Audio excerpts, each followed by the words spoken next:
بسم اللہ الرحمن الرحیم۔ السلام علیکم، آپ دیکھ رہے ہیں الف نیوز اور میں ہوں آپ کے ساتھ ماجد علی۔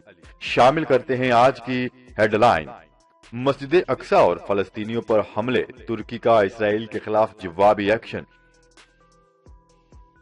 اسرائیلی وزیر اعظم کی ہٹ دھرمی برقرار، غزہ پر مزید حملوں کی دھمکی دے دی۔ حماس کی جوابی کارروائی، اسرائیل کی تیل پائپ لائن اور آئل ریفائنری تباہ۔ فلسطین میں عام شہریوں کی ہلاکت کا سلسلہ بند ہونا چاہیے، امریکہ نے بڑا مطالبہ کر دیا۔ عرب لیگ کی فلسطینیوں پر اسرائیلی حملوں کی شدید مذمت۔ ماؤنٹ ایورسٹ پر 24 گھنٹوں میں دوسری مرتبہ پاکستانی پرچم بلند۔ اسرائیلی اقدامات قابل مذمت، سعودی عرب کا فلسطینیوں کی حمایت کا اعلان۔ ترک صدر رجب طیب اردوان کے اسلامی ممالک کے رہنماؤں سے ٹیلی فونک رابطے جاری۔ ترکی بھر میں اسرائیل کے مسجد اقصی پر حملوں کے خلاف احتجاج جاری۔ امریکی فوج نے ہلمند بیس افغان فوج کے حوالے کر دی۔ پاکستان اور دنیا بھر کی خبروں سے باخبر رہنے کے لیے الف نیوز کو سبسکرائب کر لیں اور بیل آئیکن کو کلک کرنا نہ بھولیے گا۔ ناظرین، اپنی آرا کا اظہار کومنٹ سیکشن میں لازمی کیجیے گا۔ ہیڈ لائنز آپ نے جانی، اب بڑھتے ہیں خبروں کی تفصیلات کی طرف۔ ترکی نے فلسطینیوں کے خلاف جاری اسرائیلی بربریت پر بڑا ایکشن لیتے ہوئے اسرائیلی وزیر کے دعوت نامے کو منسوخ کر دیا۔ ترک میڈیا کی رپورٹ کے مطابق اسرائیلی بربریت اور فلسطینیوں کے خلاف طاقت کے استعمال پر ترکی نے بڑا فیصلہ کرتے ہوئے جون میں ہونے والی توانائی کانفرنس میں اسرائیلی وزیر توانائی کا دعوت نامہ منسوخ کر دیا۔ ترکی نے اپنے فیصلے سے اسرائیلی حکام کو آگاہ کرتے ہوئے بتایا ہے کہ مسجد اقصی اور اسرائیلی فوج کی فلسطینی شہری آبادی پر ہونے والی بمباری کے خلاف احتجاجاً یہ رد عمل دیا گیا ہے۔ قبل ازیں مسلمانوں کے قبلہ اول پر اسرائیلی جارحیت کے خلاف اور فلسطین کے حق میں ترک دارالحکومت انقرہ اور استنبول میں ہزاروں افراد نے اسرائیلی سفارت خانے کے باہر احتجاج کیا۔ خبر کے اگلے حصے میں بات کرتے ہیں۔ اسرائیلی وزیر اعظم نیتن یاہو نے غزہ پر حملوں کی شدت میں اضافے کی دھمکی دے دی۔ غیر ملکی خبرساں ایجنسی کی رپورٹ کے مطابق اسرائیلی وزیر اعظم نے اپنے دفتر سے جاری ہونے والے ویڈیو بیان میں کہا ہے کہ اسرائیلی فوج نے غزہ میں حماس کے خلاف سینکڑوں حملے کیے ہیں اور ہم اپنے حملوں کی شدت میں مزید اضافہ کریں گے۔ نیتن یاہو کا کہنا تھا کہ ہم انہیں اس طریقے سے ہٹ کریں گے جس کی انہیں توقع بھی نہیں ہوگی۔ فرانس کے وزیر خارجہ نے اپنے بیان میں کہا ہے کہ تمام فریقین کو چاہیے کہ وہ نفرت یا انگیزی پھیلانے سے خود کو روکیں تاکہ اس شدت کا خاتمہ کیا جا سکے جو سب سے زیادہ فلسطینی اور اسرائیلی آبادی کو متاثر کر رہا ہے۔ خبر کے اگلے حصے میں بات کرتے ہیں۔ فلسطینی تنظیم حماس نے اسرائیلی جارحیت کے خلاف بھرپور جوابی کارروائی کرتے ہوئے اسرائیل کے جنوبی ضلع میں ساحلی شہر اسکلان کو راکٹ حملوں سے نشانہ بنایا۔ راکٹ حملوں میں اسرائیل کی تیل پائپ لائن اور آئل ریفائنری تباہ ہو گئی۔ صنعتی شہر ہالون میں بھی راکٹ حملوں میں ٹی وی اسٹیشن کی عمارت تباہ ہو گئی۔ حماس کے حملوں میں 2 اسرائیلی ہلاک ہونے کی خبریں آ رہی ہیں۔ اطلاعات ہیں کہ کئی شہروں میں ہنگامے اور کشیدگی کے دوران متعدد گاڑیوں کو نظر آتش کر دیا گیا۔ حماس نے تل ایویو پر 200 راکٹ داغے ہیں جس سے تل ایویو میں حفاظتی الارم بج اٹھے۔ دوسری جانب اسرائیل کی جانب سے فلسطینیوں پر کی جانے والی بلا جواز فضائی بمباری کے نتیجے میں اب تک 35 افراد شہید اور 220 زخمی ہو چکے۔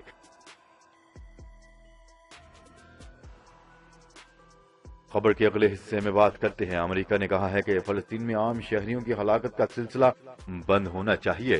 امریکی محکمہ خارجہ کی جانب سے جاری کردہ بیان میں کہا گیا ہے کہ امریکی وزیر خارجہ اینتھونی بلنکن کا کہنا ہے کہ دونوں فریقین صبر و تحمل کا مظاہرہ کریں۔ بیان میں کہا گیا ہے کہ امریکی وزیر خارجہ اینتھونی بلنکن نے اسرائیلی ہم منصب کو ٹیلی فون کیا اور بحران پر گفتگو کی۔ امریکی محکمہ خارجہ کا اس بات پر کہنا تھا کہ وزیر خارجہ اینتھونی بلنکن نے ایک مرتبہ پھر امن و سلامتی کا پیغام دیا۔ خیال ہے کہ اسرائیل کی جانب سے کی جانے والی فضائی بمباری بمباری کے نتیجے میں اب تک 35 افراد شہید اور 220 زخمی ہو چکے۔ شہداء میں بچے اور خواتین بھی شامل ہیں۔ اسرائیلی فضائیہ کی جانب سے کیے جانے والے تازہ ترین حملوں میں ایک 12 منزلہ رہائشی عمارت مکمل طور پر منہدم ہو گئی۔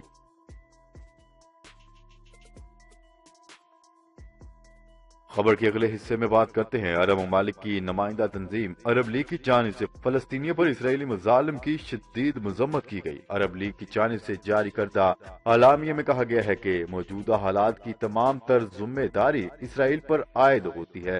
عرب ممالک کی نمائندہ تنظیم کی جانب سے جاری کردہ اعلامیے میں یہ بھی کہا گیا ہے کہ اسرائیل اقوام متحدہ کے چارٹر اور بین الاقوامی قوانین کی مسلسل خلاف ورزی کر رہا ہے۔ عالمی برادری اسرائیلی جارحیت کا نوٹس لے۔ دوسری جانب ترکی نے فلسطین کے خلاف کیے جانے والی اسرائیلی جارحیت پر شدید رد عمل کا اظہار کرتے ہوئے اسرائیلی وزیر کے دعوت نامے کو منسوخ کر دیا۔ خبر کے اگلے حصے میں بات کرتے ہیں دنیا کی بلند ترین چوٹی ماؤنٹ ایورسٹ پر 24 گھنٹوں میں دوسری مرتبہ سبز ہلالی پرچم بلند کر دیا گیا۔ پاکستانی کوہ پیما سرباز خان نے ماؤنٹ ایورسٹ کو سر کر لیا۔ اس سے قبل کل صبح پاکستانی کوہ پیما شہروز کاشف نے ماؤنٹ ایورسٹ کو سر کیا تھا۔ ماؤنٹ ایورسٹ سر کرنے والے سرباز خان اب تک 8000 میٹر سے بلند 7 چوٹیاں سر کر چکے ہیں۔